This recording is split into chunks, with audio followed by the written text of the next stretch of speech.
Hello, class. So I'm finishing our chapter 10 section on writing from an interview. Then I will have our expanding the inverted pyramid section, both of which will be on your next test. So when you're writing from an interview, you include direct quotes, indirect quotes, and then usually contextual details. So some additional information about the person. Why are they in your article? Who are they? If it's relevant, where do they work?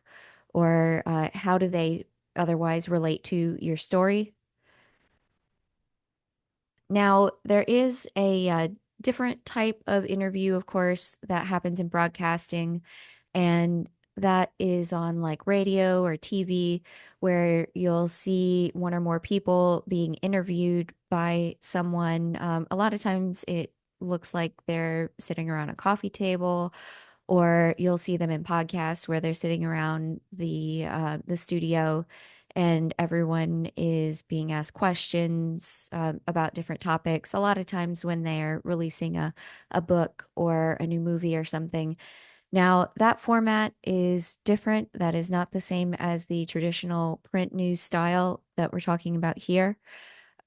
So whenever you are figuring out how to include the interview, look at those AP News articles for some suggestions, and that'll give you a better understanding of how to format things. So, whenever we include direct quotes, so exactly word for word what the person said, we want to include only one to at most three sentences. And if you're including three sentences, make sure that they are fairly short. Um, Whenever you are writing out your direct quote, also it needs to be word for word, of course, but you can remove any kind of uhs or ums, things that don't add any context for your audience. And now, if there is a significant pause and you want to indicate it in your direct quote, then you would include an ellipsis. That's those three little dots. And that will tell your audience that the speaker paused for a second. Now, if you remove part of a quote where, like, maybe they started out answering your question, then they went off on topic B for a second, and then they went back to topic A, then what you need to do is include an ellipsis, so the three little dots inside of a set of brackets. And whenever you have an ellipsis with brackets, that shows your audience that you removed part of a quote. You'll also see it if someone misspeaks and they say the wrong name or maybe the wrong word or something in there, and maybe they correct themselves later in your interview. Then instead of including a lengthy explanation of what happened, you might have a the correct word in brackets instead of whatever the incorrect word was too. Now, the best direct quotes are going to be valuable and to your audience. They're going to inform them. It's something where it's best heard in the speaker's own words. And this could be a biased opinion or a like biased statement or an opinion about something, or it could be something where they maybe explain a particular topic really well. And so you'll include those one or two sentences in their own words instead of paraphrasing it. Now, indirect quotes are whenever you're summarizing longer answers, so paraphrasing something, or it could be that you're paraphrasing answers to close-ended questions. It could also be something where you have kind of general information you want to give your audience, and it isn't necessarily something that needs to be heard in the speaker's own words. Now, you want to avoid using partial quotes.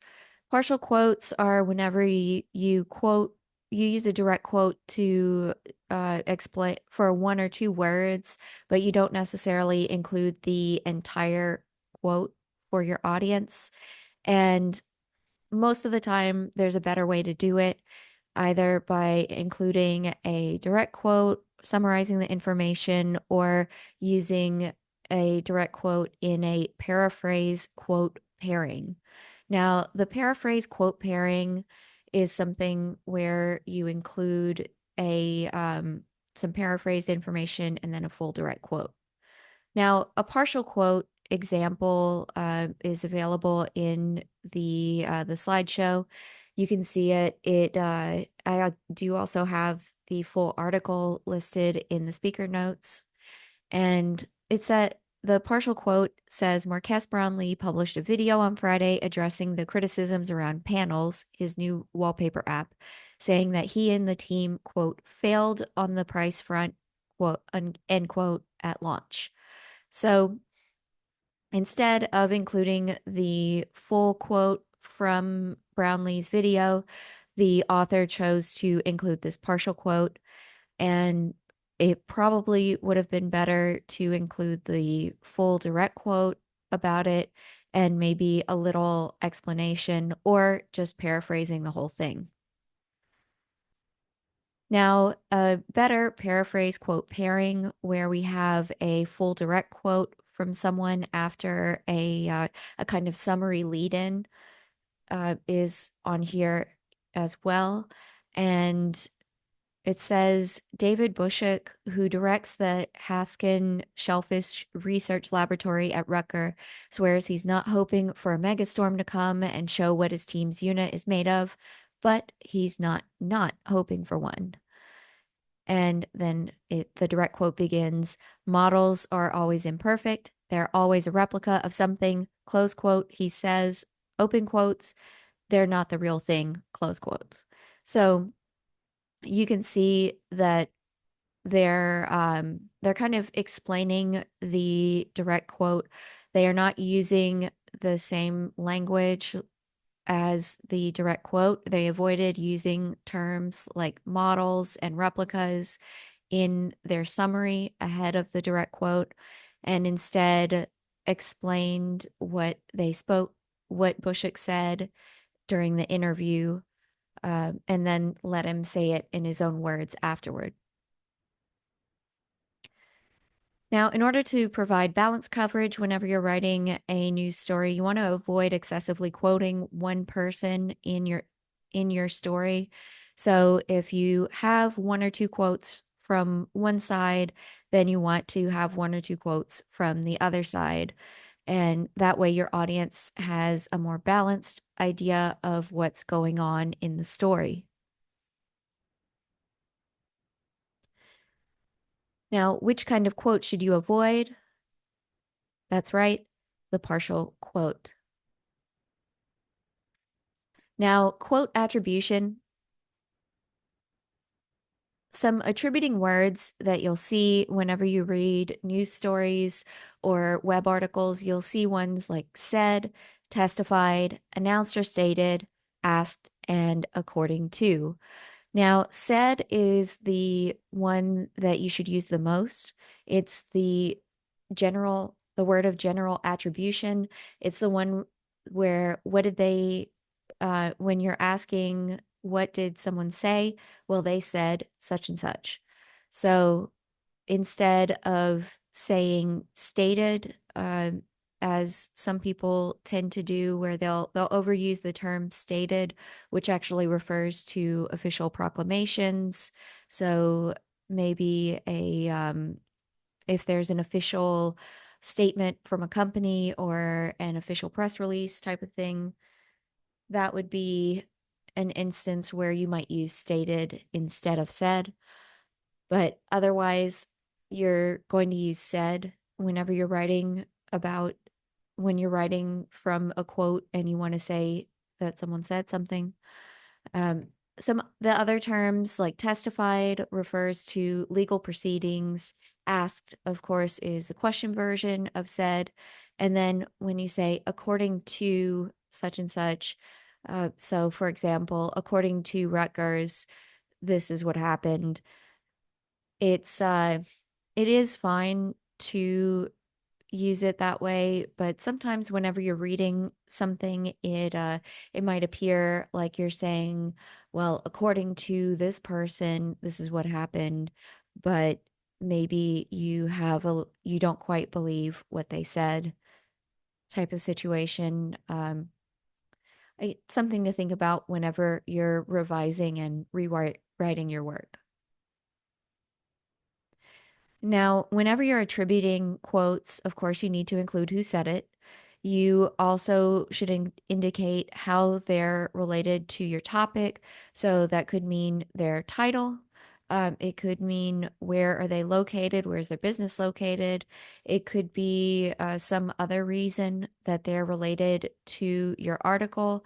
Whatever it is, you want to include it and make it clear that not only this is the person who spoke, but also this is why they're important to this article or why their opinion matters. Now, when you're attributing quotes from adults, you need to, first of all, introduce the person. So you want to include their first and last names. You also want to include any relevant titles. Are they the business owner? Are they someone who lives on this street?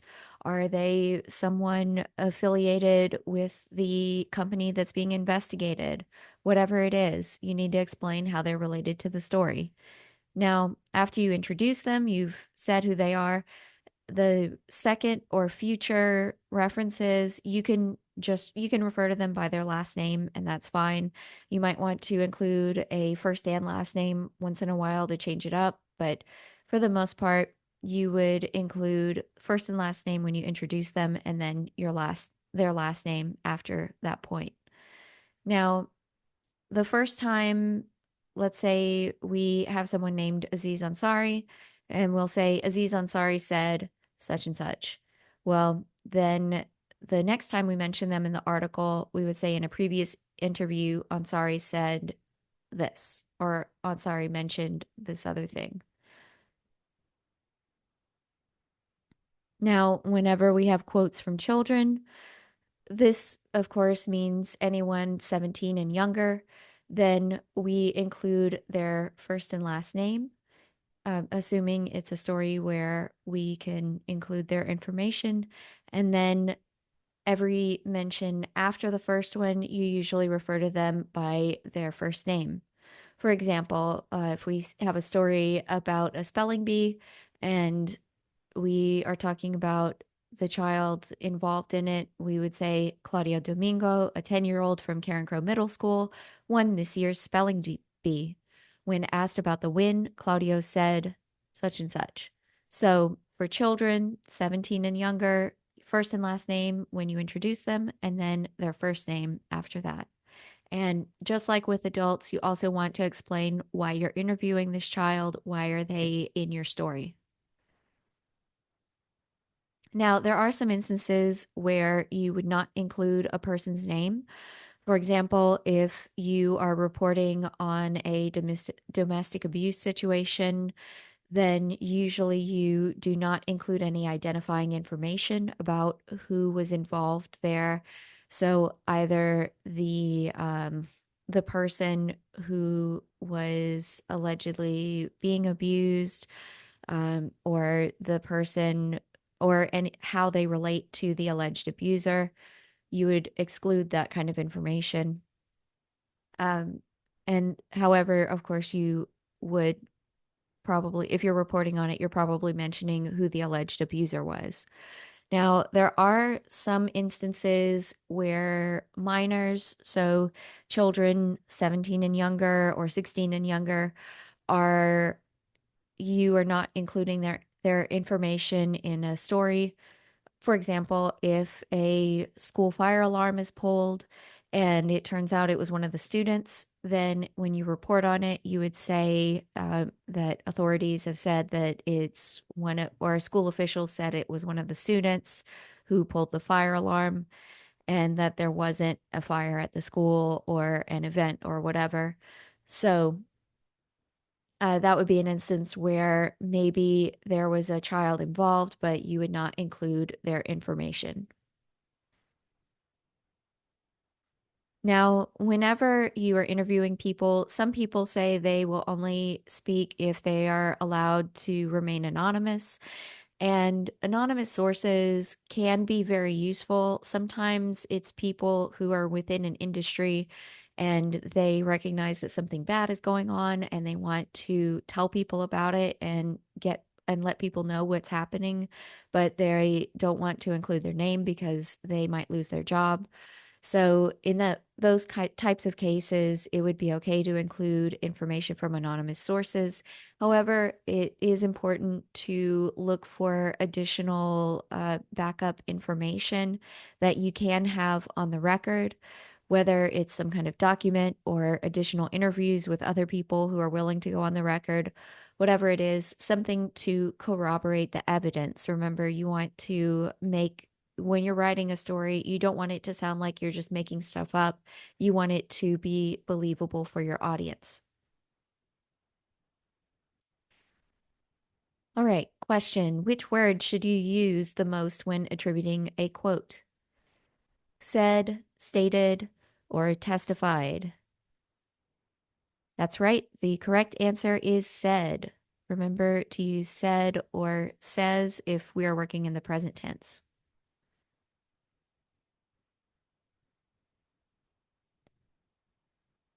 All right, up next, expanding the inverted pyramid.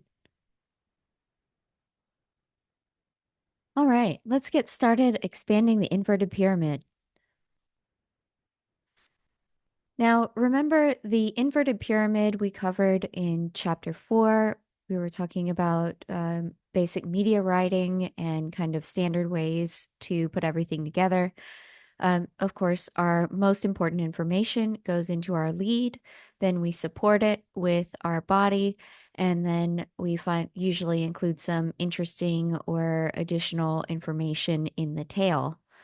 Now, when we expand the inverted pyramid, we're including extra information before the middle and the ending sections.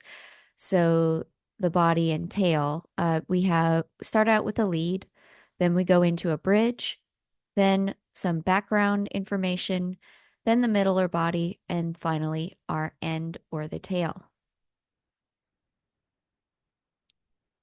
Now, your lead will still be the first third of your story. This is going to be the section where you are using your foci. Remember fame, oddity, conflict, immediacy, and impact, and especially immediacy with daily news stories and things that are going to have a lot of updates. Um, you're going to use those to help you develop a strong lead for your audience to know what's going on.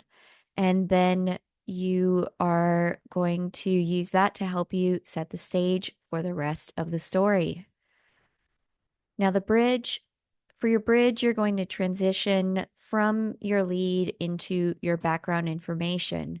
Now, some ways that you can transition is by focusing on maybe a specific direct or indirect quote related to your lead.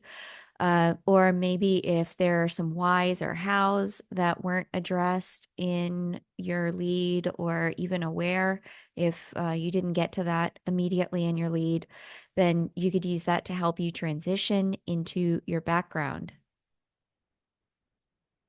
Now, your background, you're going to summarize the story until this point.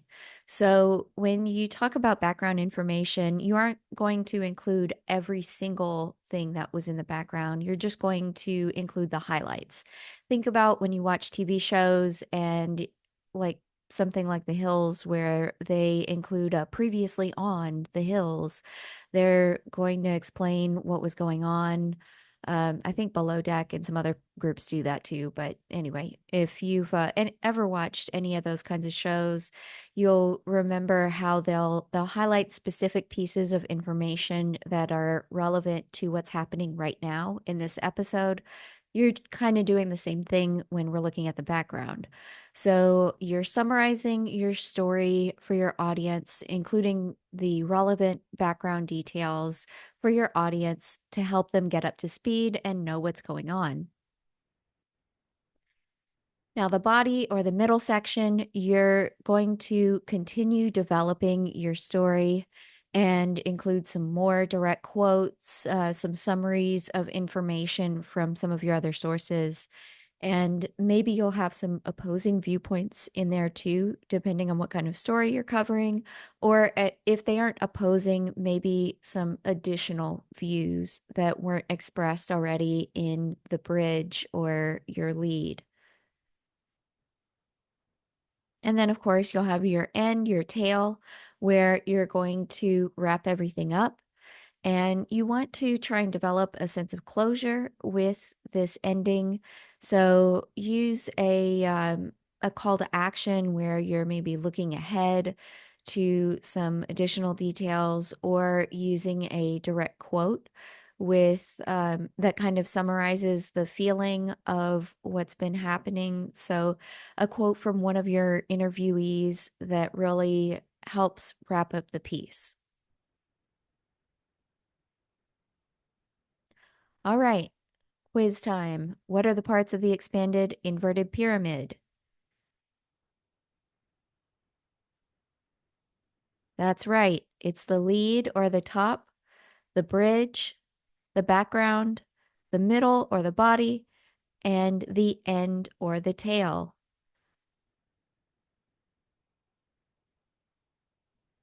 All right. Now let's talk about content organization. Whenever you're organizing your content, of course, you want to make sure that everything supports your lead. It needs to be included in a way that makes sense to your story and to your readers. So, whenever you are writing, you want to make sure that you're introducing people and then putting whatever they need to say afterward. Um, and also make sure that when you're editing that you are including those introductions before you start referring to people by just their last name afterward. And of course, you want to use your different topics, different interviewees, different supporting pieces of information to help you organize your paragraphs and figure out where your paragraphs need to go. And most of the time, when we're looking at how to develop your chunk paragraph style in news writing, look for direct quotes to help you break things up, or maybe new pieces of information. Now, if you take a look at the AP News example, you'll see, of course, that we do have a couple of paragraphs at the beginning developing our lead. So, first, it has NASCAR has postponed the season opening Daytona 500 until Monday because of 2 days of rain at Daytona International Speedway. So, already, sentence one, we have the main idea. We know what's going on. We have a time frame of when different things are happening and who's involved. Now, our second paragraph, so that was one sentence, one paragraph for that first one. Second paragraph is two sentences. It's the race had been scheduled for Sunday afternoon, although the weather forecast put that in doubt all week. And sentence two, the final practice for drivers was canceled Saturday, as was the Xfinity Series race. So we're already transitioning into some background details about what happened. And now they bring up what's going to happen because of the postponement. The Xfinity Series race is now scheduled to be held Monday morning, hours ahead of the 4 p.m. start for the Daytona 500. So, as you read this, you can see that they're very clearly organizing the information. The most important part, of course, is that the NASCAR postponed the Daytona 500. And then why did they postpone it? Well, it was because of rain. And then they included a little bit of like background about what was happening in here. And then we have some more supporting evidence in Twitter posts, and also posts from interviews with different people who were involved.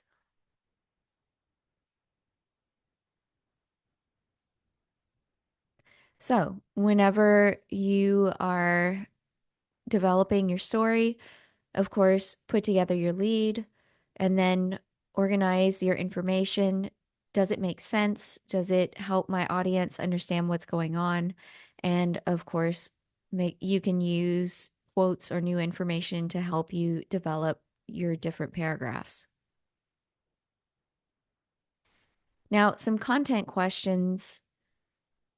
Whenever you're deciding whether or not to include content, or how much content to include from different sources, ask yourself if it's provide helping you provide balanced coverage for your readers.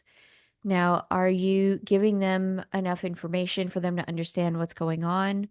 Or are you overloading them with so much information that people will have trouble figuring out what your main idea is? So, also, is there a clear focus? Is there something, are you helping your audience to understand what's going on? Is all the information you're including helping your audience understand what's going on? Review your lead and make sure that it's being fully supported and see if there's any other development that maybe you need to do within this story. Sometimes you might not have enough room, or it might not be appropriate for the story you're writing right now, but it could be something that you could cover later on. And is there enough supporting material? Look at your interviews and look at your additional sources of information. Make sure that you have clear and reliable sources of information. Do you have some kind of field expert to help you and help your audience understand what's going on? Or do you maybe have a press release from someone and then some other details from a survey that happened or from another reliable source? You know, look through your stuff, make sure that you are supporting your lead and helping that all your information helps your audience understand what's going on better. All right, what's one way that you can support a direct quote?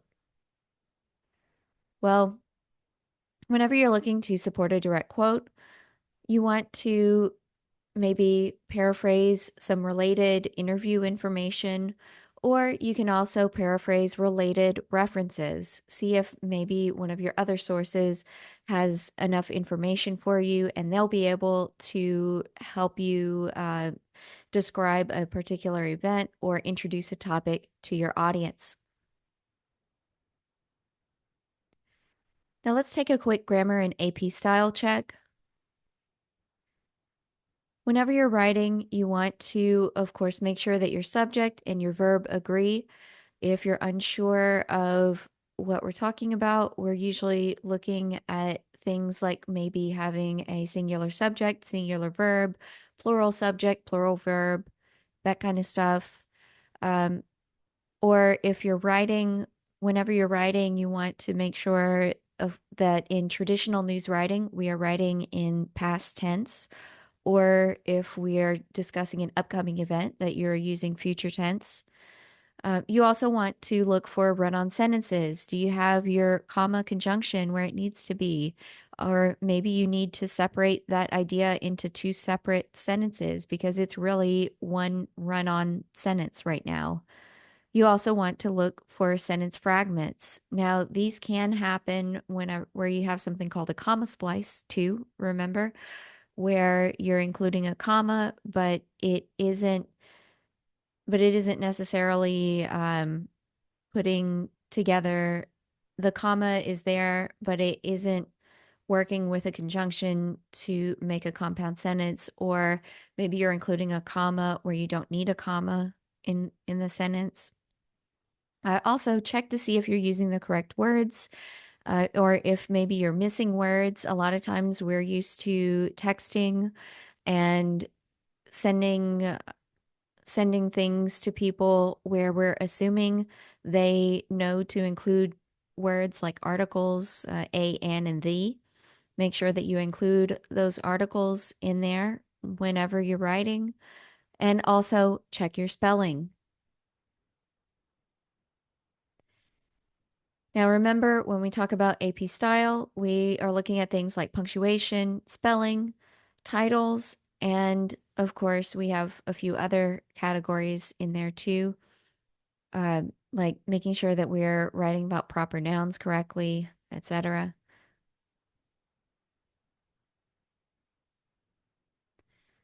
Now, whenever you're writing, of course, the most important thing is to give yourself enough time to review, revise, and rewrite your work. It will not be perfect the first time. This is not a first draft type of situation.